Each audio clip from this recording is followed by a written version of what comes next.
You're here because you downloaded Couch to 5K, opened it once, and felt tired just looking at it. Or by some miracle, you actually ran that 5K, only to end up in a worse shape a year later. You probably think the problem is you. It isn't. Most running plans try to improve you physically and completely ignore you emotionally. So it's not surprising you end up back at square one when half of you never left the house in the first place. I was single, obese, unemployed, and living in my parents' spare bedroom. No, that's not an unconventional Tinder bio. It's an honest appraisal of the state I was in a few years ago. I couldn't run at all. The reason was because I have a condition called schizoaffective disorder, which is basically a mix of schizophrenia and bipolar. Running is how I fight it. It went from something I couldn't do at all to something that quite literally saved my life. And now I run marathons all over the world. And the way I got from there to here is not what apps, training plans, or influencers will tell you. It comes down to 4 stages. You'll hate number 2, but you'll thank me when you cross the finish line of your first park run. So stage 1. What does who you are as a person have to do with how far and fast your legs can move? Well, the answer, weirdly, involves poker, the early internet, and one of the most perfectly named men in history. In the early 2000s, the introduction of broadband internet finally allowed the modern man to reach his full potential, namely downloading educational videos and gambling without leaving the house. One of these men was Chris Moneymaker, who, in a fantastic case of nominative determinism, turned an $89 online poker entry into a $2.5 million win at the World Series of Poker. Around the same time, the National Hockey League had a strike, which left Sports Network, ESPN, with a huge gap in their schedule. So, slightly out of desperation, and inspired by Moneymaker's fairy tale triumph, they filled it with poker. Endless amounts of poker.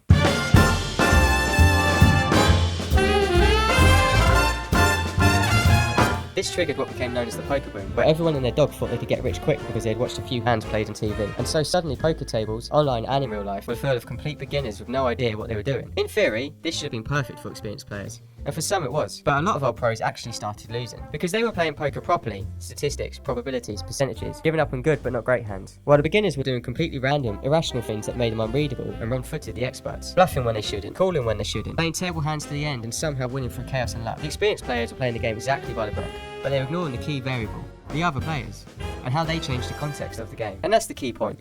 Because sometimes it isn't about the theoretical best moves, it's about the psychology of the opponent sat opposite you. As the saying goes, play the man, not the cards. And this is exactly where most running plans and influencers go wrong. They play the game perfectly and completely ignore the opponent. Your app will say, run 3 times a week, gradually increase distance, build fitness, etc, etc. And scientifically, that's all completely correct. It is by the book. But that's not the problem. The problem isn't that you don't know how to get fit. The problem is that you don't do the things you know you should do. Your barrier to entry isn't a training plan. It's stress, it's anxiety, it's low confidence, depression, embarrassment, tiredness. It's you. It's you and your brain. Giving you a training plan, I mean, it's like you're standing at the bottom of a mountain wondering how to get to the top, and someone hands you a piece of paper that just says climb, gives themselves a slap in the back, and then asks you to like, subscribe, and join their Patreon. Yeah, very helpful, mate. Cheers for that one. So some people can play the cards and win, but people like you and me, we have to play the player, the opponent in our way, and unfortunately, the opponent is us.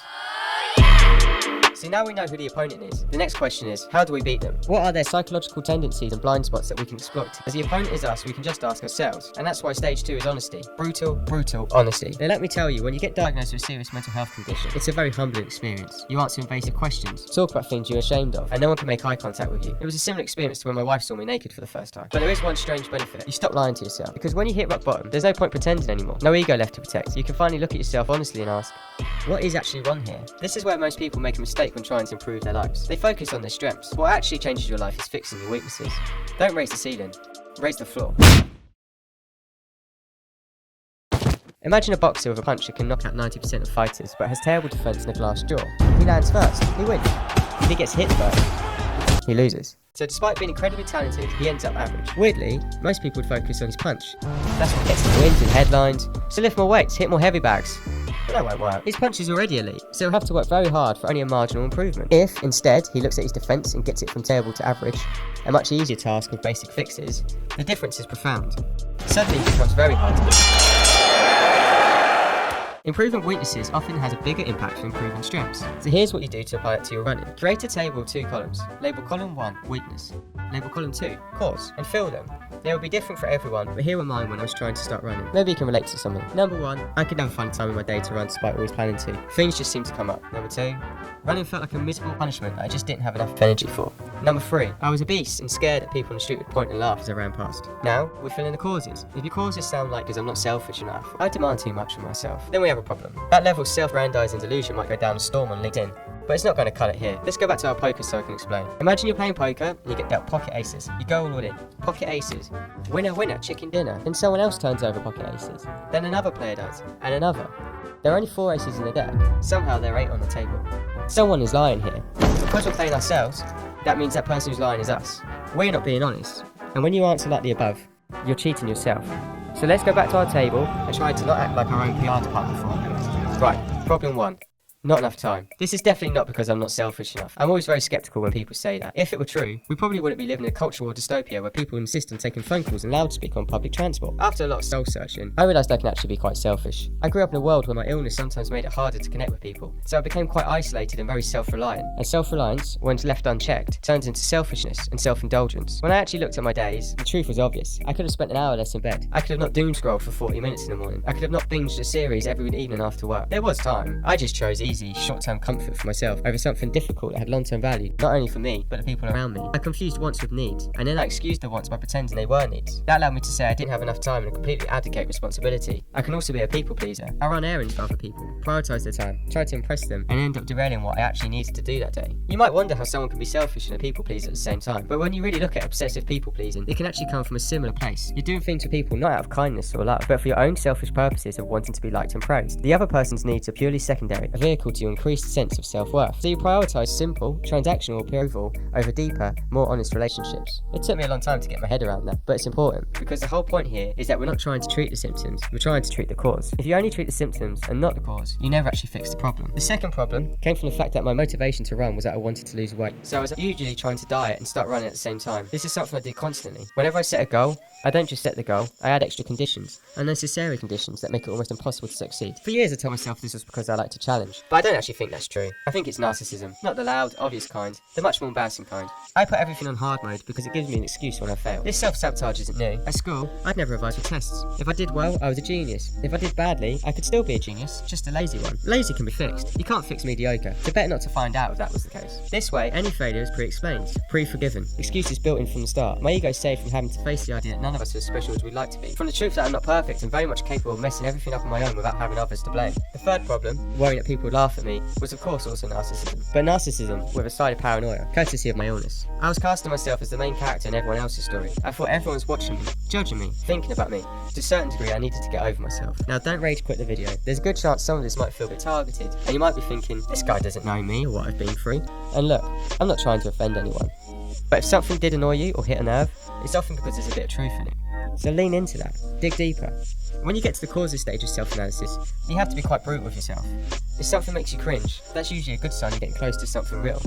And remember, I'm saying this publicly on the internet, which is mortifying. You don't even have to tell anyone your answers. This is just for you. The only rule is that you have to be genuinely honest with yourself. The other thing that blocks people here is shame. But this stage isn't about judging yourself or blaming yourself. It's just an honest assessment. The reality is absolutely everyone has character flaws, but most will go through their entire lives never getting to a high enough point of strength or emotional intelligence to admit them. Don't let that be you. Weirdly, once you start being honest with yourself, it actually becomes quite liberating. Take narcissism, for example. The word comes from the Greek myth of Narcissus, a man who saw his reflection in a lake, fell in love with it, and became so obsessed with his own reflection that he stayed there staring at himself until he died. Like an ancient version of a running influence of a well-curated Strava page. But narcissism as a personality trait isn't really about loving yourself too much. It's usually the opposite. No one is born a narcissist. It develops in childhood. One of the common ways it develops is when a child only receives affection when they achieve something. Top grades, winning competitions, performing well. The child learns that they are not automatically worthy of love from their parents. They must earn it. So they grow into adults who don't have internal self-worth and have to constantly seek it externally through praise, admiration, attention, and achievement. In other words, narcissism often comes from low self-worth, not high self-worth. And this is important because once you understand that a lot of your behaviours come from fear, insecurity, or learned behaviour, something changes. You stop seeing yourself as lazy or useless and start seeing yourself as someone who just hasn't understood their own operating system yet. Actually, a lot of our flaws aren't our fault. They come from childhood, environment, experiences, mental health, and other things we didn't choose. That's the good news. Woohoo! Not our fault. The bad news is it's still our responsibility. Sorry. Think of it like this. If your friend steps in dog mess, it's not his fault. But if he walks into your house and wipes it all over your rug, you're giving him an earful and a dry cleaning bill. Because once he stepped in it, it became his responsibility to clean it up. It's the same thing here. And once you understand your flaws and how they can cause your weaknesses, you can finally do something most people never do. You can fix them. Let me show you how. So we've identified the opponent, we've been honest about their weaknesses and the psychological flaws that cause those weaknesses. Now it's stage 3. We adapt our poker tactics to better face the opponent. We rewrite the playbook with new strategies and systems to exploit the weaknesses we have found in them. This is how we're going to beat them and win the pot. Not with being dealt great cards like motivation or discipline or willpower, but with strategies and systems that target their soft spots. Because motivation is unreliable, discipline is exhausting, and willpower runs out the moment someone offers me a biscuit. But strategies and systems run in the background and rewire the part of our personality that gets in our own way. So let's do it. Let's go back to our table and add a third column, system. So as we know, problem 1 for me was not having time to run. But to recap, that wasn't actually the real problem. The real problem was that I prioritised short-term comfort over long-term benefit through self-indulgent and people-pleasing. The issue is that all of these things still time from the future version of you. So the real solution was a systematic approach to make sure I was prioritising running over these things. Let's take what was my normal routine. I would wake up at 7:30, get ready and leave the house by 8:30, travel to work, get there by 9 and work for until 5:30, get home by 6, have my evening just doing the activities I mentioned, to around midnight and then go there. The space to run would be in the evening, when I'm physically tired, emotionally tired and much more likely to give into my selfish traits. So instead, I moved the run to the morning. Now I wake up at 6 instead of 7:30, I go to bed at 10:30 instead of midnight, and I've created a new block of time in my day. That's it. That's the big idea. You've tried similar before and it gets harder every time and impossible to stick to. I agree. I failed many times myself until I made it systematic by removing the choice altogether. You see, the biggest mistake people make with things like Couch to 5k is that it asks you to run 3 times a week, which means you have to keep deciding when to run. And this is what happens. Sunday night. Let's just get through the Monday morning blues first. I'll start Tuesday. Tuesday morning comes. It's dark, it's cold and raining. I'll start Wednesday. Wednesday morning, the alarm goes off. Well, do you know what? I've already missed half the week now. I might as well just start again properly next week. This cycle just repeats forever. The opposite, but still self-defeating approach is living like a monk for 9 weeks, finishing the programme whilst hating every second of it, and then never running ever again. Both approaches fail because they rely on constant decision making. So the simple tweak is to remove the choice entirely by establishing a new system. You wake up early every day, whether you run or not. You go to bed early every day, whether you run or not. The first couple of days it feels odd. After a week it feels normal. After a month your body clock is so rewired it will wake you up early automatically. Before you had 2 difficult choices. Choice 1, do you want to get up early? Choice 2, do you want to go for a run? Even if you say yes to choice 1, you then have to push yourself again to say yes to choice 2. It compounds difficulty. Now your new system means you always get up early, so you only have one choice. Will you go for a run? And when you're already awake at 6 AM with the rest of the world asleep and nothing else to do, and you've rewired your body clock so well that you won't even be able to get back to sleep again even if you wanted to, the decision becomes much easier. You start thinking, look, I'm already awake, I might as well just use the time properly. This removes decision fatigue, which is one of the biggest reasons people fail at long-term habits. So instead of just treating the symptom of not enough time to run, we've also attacked the cause of limiting opportunities to make self-indulgent, short-termist decisions. My second problem was energy. I was trying to lose weight and start running at the same time, as part of one big health kick. This is where a lot of people fail. A lot of weight loss advice is terrible for runners. It's all, avoid carbs, run on an empty stomach, huge calorie deficits. If you've ever heard marathon runners talk about hitting the wall, that's when your body runs out of glycogen, which is basically stored carbohydrates that fuel your muscles and brain. When it happens, your legs feel like concrete and your brain stops working properly. It's confusing, traumatic, and leaves you questioning the decisions in life that brought you to this moment. Again, a similar experience to when my wife saw me naked for the first time.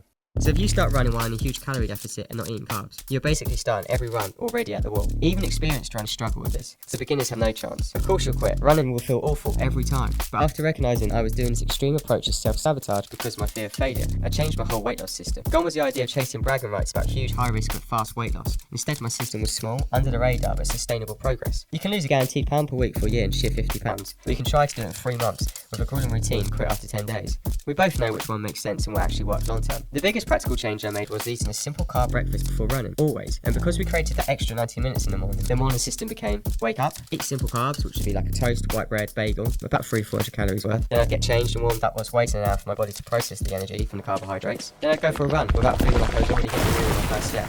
You won't believe how different running feels when you're properly fueling. The third problem was embarrassment, worrying that people would laugh at me for running while overweight. I think this is probably quite common. So I developed a system targeting the root cause of the problem, reshaping how I interacted with the world and with people.